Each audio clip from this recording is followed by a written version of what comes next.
শুনো বন্ধুরা, কালকে টিচার্স ডে, তাই আমরা স্কুল সাজানোর জন্য সবাই টাকা জমাবো। আর আমি ক্যাপ্টেন, তাই আমি 500 টাকা দিলাম, ঠিক আছে?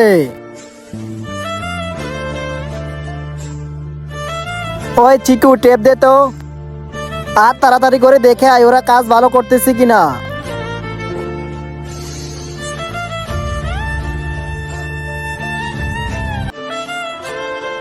এই দেখ, আমি ছাড়ের জন্য কলম নিয়ে এসেছি। দেখ, আমিও গিফট নিয়ে এসেছি। আর তুই এতগুলি গিফট কার জন্য এনেছিস? এটা ম্যাডামের জন্য আর এটা স্যারের জন্য। তো বন্ধুরা, এখন সব ধরনের পদ্ধতি হয়ে গেছে। যখন স্যার আসবে তখন আমরা 4-5 দিয়ে দিব।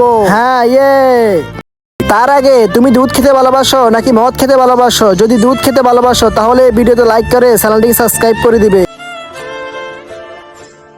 আরে স্যার তো চলে এসেছে। Happy teachers day sir. Thank you বাচ্চারা।